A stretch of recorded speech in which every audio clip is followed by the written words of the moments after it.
Hey y'all, what's up? It's Kaylin and welcome back to Food for Your Soul.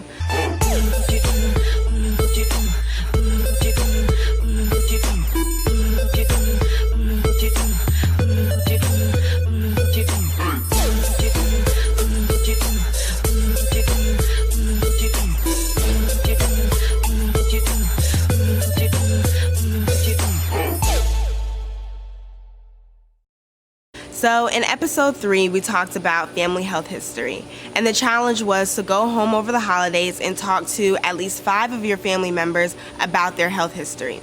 So I decided to do the challenge myself, and over this past Thanksgiving, I talked to my family about their health history, and I decided to record it. So I hope that I picked some gems of the conversation, and I hope that you enjoy this conversation as much as we enjoyed having it. So here it is.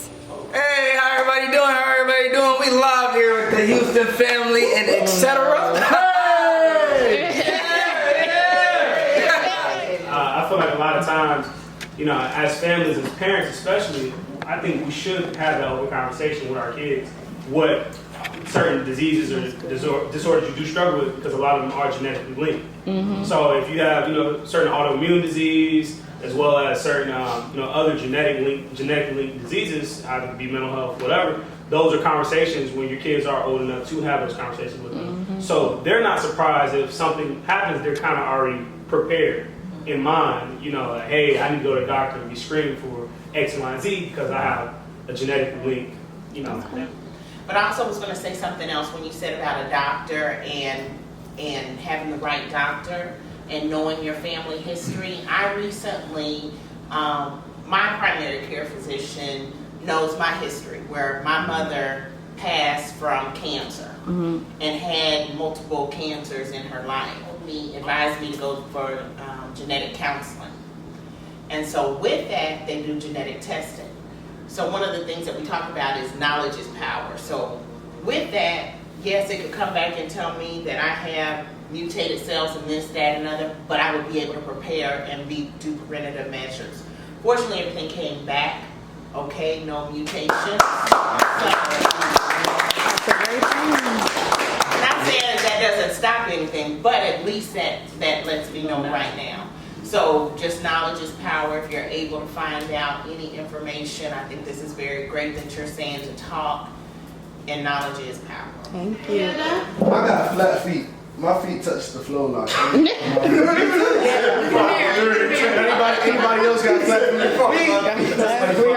Okay, listen, I have to share this. So this is my son. Okay. You just shared that you have flat feet. And I will tell you what just happened to me. Walking in flat shoes, as a new teacher this year, my arches completely collapsed. Oh.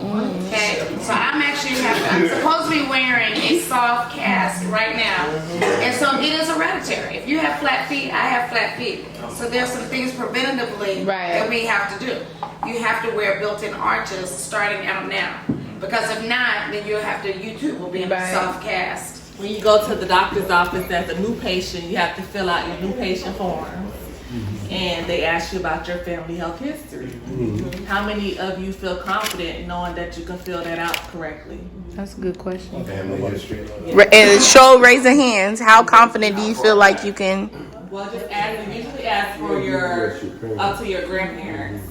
Parents mostly, but then grandparents if you have any siblings. That's good. And aunts, they ask you those questions. When hands up in the air, I've noticed is more of the older generation whose hands is up in the air. I wonder why the younger kids don't have that much hands up in the air. And that was going to be my follow-up question was, what are some of the limitations for parents who do have some type of disease or disorder or condition they're going through? Like what's the limitations from you explaining that to your kids, so they can kind of be aware and prevent themselves? Well, I am a type 1 diabetic. So with that being the case, I'm very sensitive to making sure that my children are tested whenever they do go see a doctor.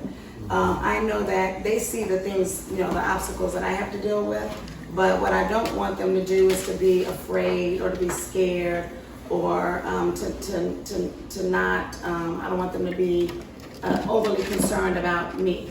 So I think that's a little bit of a limitation, but I'm sensitive to the fact that if they are showing symptoms, we want to catch it and know about it quickly.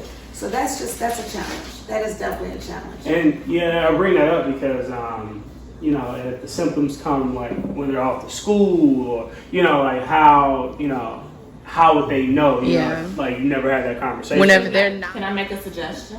Go ahead. You can find health forms online. Like if you go to your doctor, sometimes they have patient forms that you can fill out before you go to the doctor's office. And you know, fill that out with them. They can have a copy, take a picture of it with their phone, so if they're ever having to go to the doctor, they at least know those questions are answered and know if it's the paternal versus the maternal side. That's good. Great idea. That's good. On most of the phones, iPhones, Androids, there's like an SOS or like an emergency contact, because if you think about it, if you pass out and cannot talk, they're not gonna go looking to find out that information. Apple Watch has. So, but on cell phones, if for the younger generation, if you're allergic to like a particular medicine, penicillin or something like that, that's something that needs to be known. You can put that in your emergency. So, say for instance, if your phone is by you but you can't speak, the emergency personnel can unlock the phone and go to that emergency contact. You can put an ICE number there in a case of emergency number, so they can call your next of kin or someone else and put your medical history if you have any medical needs. But what we have to do today, we have to start with our kids really when they're first born, to make good health practices for them. Because if not, they feel the impact of it when they become older. And we can't just always just focus on their physical ability. We have a lot of kids who have mental illnesses that their parents never even pick up. And that's very, very, very important. So we got you, and if you look around, if you go to a hospital, you don't just see adults in there, you see a lot of kids in there. They have cancer, they have all kinds of things that we have as adults. And also we have to remember in regards to the illnesses or health issues that are in our family members, we can also be the first one. Right. So we have to take care of ourselves and look after ourselves in the same way. But I want to emphasize about the children because that's very, very important. Right. Well, this wasn't directly into me, but I wanted to piggyback on what you said earlier about the younger generation and people ignoring their good health. My oldest goddaughter died at 32 of breast cancer. And of course, before she was 32, she fought it for about 4 or 5 years. Of course, she never had a breast exam. You know, she had one of her own, but of course, young people will often say, I'm too young to be sick. So she ignored the breast cancer. And by the time that she found it, it was at stage 4, it had metastasized. And it was a very painful and difficult death, not only for her, but the people around her. So now, and even Jared had a friend in college who had breast cancer in her 20s. So there is no such thing as, my joke is, if you're not sure that death is occurring at different times, look at the obituary. They are a lot younger. So all the things you thought you couldn't get are very easy to get. And even ironically, her mother is now fighting ovarian cancer. But she was one that was afraid to go to the doctor for that. And you know, you got people have this thing, well, I hate doctors. And that's like Jared said, keep looking till you find the right one. And she was afraid to go to the doctor. So, you know, prolong it. Now she's battling with stage 4, you know, cancer herself. So I'm definitely, we have to keep advocating to each other about going to the doctor and following up with the doctor about it, because as Carla said, listening to your bodies, because none of us are immune. And you may start this new mutation or disease may start with you. So it's not always family. That's true. As a doctor, so what can you tell the audience, like signs to look for, even if they need to go get checked out, or if it's okay to go see a doctor? What signs or when exactly would you tell someone to just go into a doctor's office? Well, first of all, if you're in tune with your body and you just know something isn't right. A lot of times there's something internally telling you, you know, this pain that I've had in my chest isn't normal. So I need to go to the doctor. or this cough, I've had this cough a long time and I've tried some over-the-counter medications and it has not helped. It's time for me to go seek some assistance. Right. So you listen to your body, be in tune with your body, and you'll know when something is different. Give yourself monthly self-breast exams.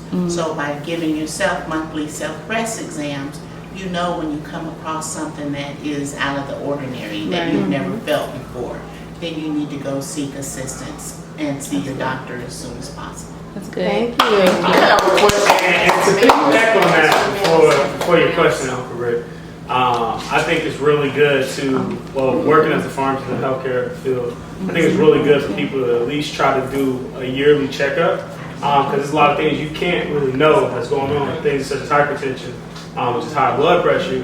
There's no symptoms. That's why I call it a silent killer, and it can lead to certain things such as heart attacks, as well as strokes, whatever.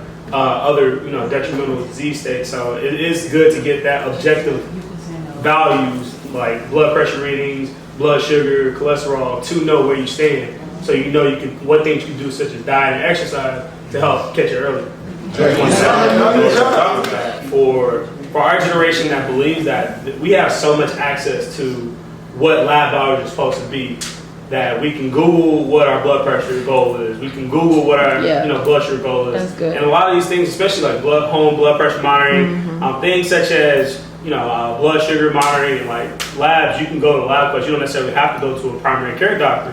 However, if I need to get a haircut, I need to go to somebody who knows how to cut hair. If I need to get my finances right, I need to go to an accountant. The same thing with your health. If you need health checkup, you should go to someone who's a licensed practitioner, who's done the training, and a doctor. Having a primary care doctor isn't all one size fits. Right. So it's good to get different medical opinions and get different personalities to go to different doctors over the years early, because you can establish that good relationship with that doctor. That's confident, but I run into so many men who don't go to the doctor. She, like Dr. Carter said, you know your body, and when things happen to you and you have feelings of tensions or pain or whatever, you need to go to the doctor. But women, we need to make our black men go to the doctor.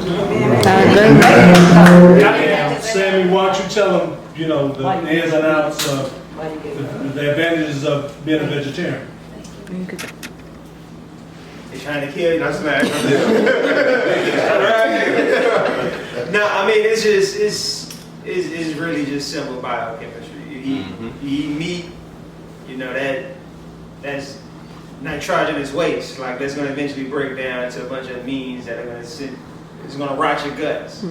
That's how it goes with pretty much a lot of the different processed foods we eat. So, you could throw, processed meats in there specifically. That's a question for those who do have a different lifestyle with eating and exercising.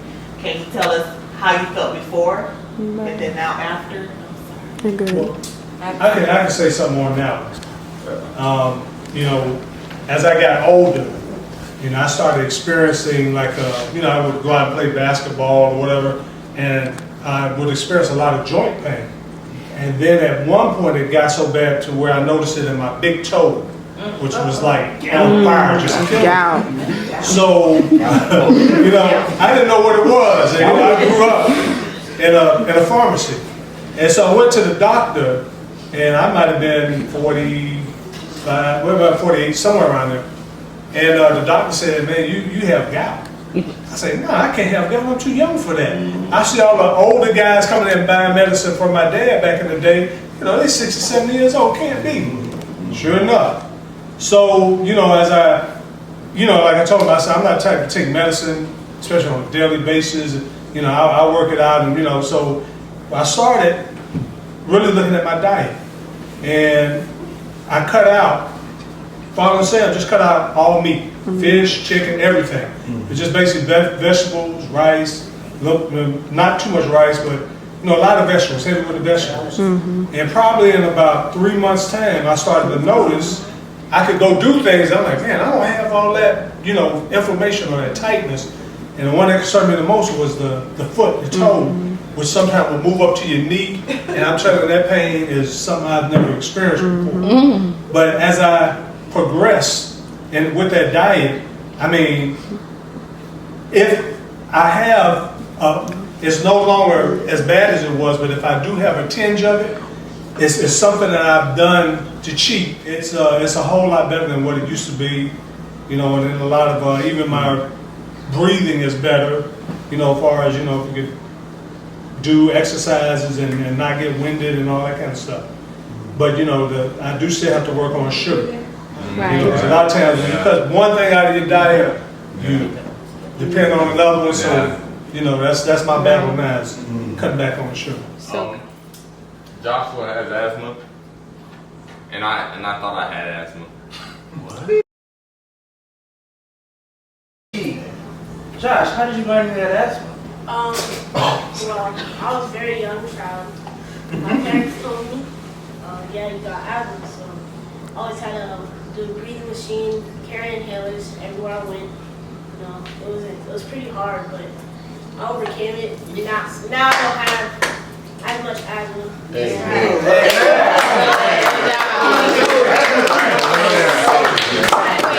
He was very conscious of his triggers. He knew the things that triggered his asthma, and he himself, at a young age, would keep himself away from those triggers. And so that helped him to, or he grew out of a lot of it, so he really is not even considered to be asthmatic anymore. Amen. So that's it. Really. So go ahead, Ryan. To speak to the life of the soul aspect of it, because we are addressing the physical aspect of it, but oftentimes I don't think the soul aspect of treatment and diagnosis is acknowledged. We know there's only one healer, which is Jesus Christ. So everyone else is facilitating treatment, and when we treat symptomology, we never get to the core issue. And so I think even with the health challenges that I've had, I didn't accept any diagnosis. I just knew what I was dealing with. And so like Ms. Carla said, I listened to my body and I prayed and I went to the physician and he gave me certain things that are natural supplements to start taking. Of course, I went to my doctor, did blood work, because I believe doctors are instrumental, they're a tool. But holistically, I think within the black community, what has happened is because generations past, we couldn't afford to go to doctors, so therefore it was passed down from a perspective of we can't afford it, and so therefore we have to do what we have to do. But now that we are in a new generation, new age, information is everything, I think more so we should take ownership from a perspective of owning our health. Whereas if equipping ourselves with enough knowledge to not be ignorant and say I'm never going to a doctor, but to use doctors as confirmation to to get a greater understanding of how do we deal with the issues that we face. And I truly believe that within our society we are suffering from a lot of different diseases. One, because it's generational, but the generation is the lifestyle. A lot of stuff that we eat, if you look at the products, a lot of the stuff that are on the boxes, the product boxes, is used for the stuff that we sit on. So we're ingesting a lot of things that our body naturally is not supposed to ingest. So we start dealing with the lifestyle aspect of health holistically. And then look at why you eat. Are you eating emotionally or are you actually hungry? And then if you are eating because you're hungry, what are you hungering for? And how cancer grows in certain environments is because of the acidity in that environment. Your body is an environment. And so when we start to take ownership of our health from a physical perspective, but more so from a soul perspective, what are you dealing with? What things are you holding on to within your heart that is manifesting in a certain illness? And so thoughts and things. What are you thinking about that generates anxiety? And from a holistic cultural perspective, I truly believe that yes, we should see a doctor, but more importantly, we should put emphasis on acknowledging how are we living our day-to-day life. Because whether the doctor tell you to take this pill or that pill, it is still your responsibility to implement it. So get ahead of the game. That's what I'm learning how to do, is get ahead of the game and start monitoring how much sugar I'm taking, how many vegetables I'm eating, getting more minerals in my body. Minerals and vitamins and minerals, but more important, minerals. Because our body is made up of some unique things that we're not putting back in, that our environment, the Wi-Fi, TVs, all these technologies is eating away at our ecosystem within ourselves. So I think it's wise that we as a people become wise to what we are made of and know how to be wise stewards over this vessel that God has given us. Right. Thank you. Holistic medicine involves also divine healing.